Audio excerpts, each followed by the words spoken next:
ফিলিস্তিনের প্রতি ভালোবাসা আর ইসরায়েলের উপরে বাঙালি মুসলমানের রাগ ক্ষোভ দেখে আমি কিছুটা অবাকই হচ্ছি। কারণ এদের রাগ আর ক্ষোভটা থাকে ২০ মিনিট, তারপর শেষ।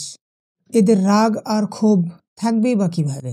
কারণ এদের রাগ আর ক্ষোভ থাকে তো ফেসবুকের স্ট্যাটাসে। ফেসবুক টাইমলাইন যতক্ষণ এই ভিডিওগুলো দেখায় ততক্ষণ পর্যন্ত এদের রাগ থাকে, এরপরে শেষ। এদের কাছে যখন বলা হয় মোল্লাদের কথা, হিজবুল্লাহর কথা, হিতুদের কথা, হামাসের কথা, তখন এরা বলে এরা তো জঙ্গি। আবার যখন এদেরকে জিহাদের কথা বলা হয় তখন এরা বলে মনের জিহাদ বড় জিহাদ। মোল্লারা যে জিহাদের কথা বলে এই জিহাদ কোথাও নেই।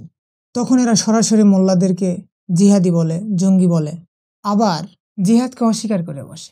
তোমার মাঝে জিহাদের আকাঙ্ক্ষা নেই, তুমি খেলাফতের শাসনের ইচ্ছা পোষণ করো না। তোমার কাছে গণতন্ত্রের ওই চোর ডাকাতগুলাই ভালো। তাদের চামচামি করার সময় তোমার ভিতর থেকে আত্মতৃপ্তির ঢেকুর ওঠে। দাড়ি দেখলেই তোমার ভিতরের বিরক্তির আঁচ পাশে বসে টের পাওয়া যায়। তুমি ইসলামের মৌলিক বিষয় অনুসরণকারীকে মৌলবাদী, জঙ্গি, ধর্ম ব্যবসায়ী তকমা লাগাও। আবার মনে মনে চিৎকার করে উঠে বলো এই তো আমি সুশীল খাঁটি বাঙালি মুসলমান।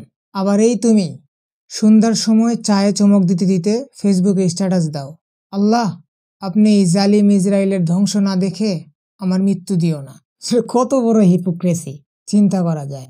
যার মাঝে জিহাদের আকাঙ্ক্ষা নাই, খেলাফতের শাসনে শাসিত হওয়ার ইচ্ছাই নাই, সে নিজেকে মুসলমান দাবি করে কিভাবে? এই যে ফেসবুকে স্ট্যাটাস দিচ্ছি, ফেসবুকের ভিডিওগুলো দেখে দেখে চোখের কান্না করে পানি ফেলতেছি। বর্তমান বিশ্ব ব্যবস্থার যে গতানুগতিক নিয়মতান্ত্রিক যে বিষয়গুলো আছে, এই গতানুগতিক নিয়মতান্ত্রিকের মাধ্যমে ফিলিস্তিন সংকটের সমাধান করা সম্ভব না, এটা তো নিশ্চিত।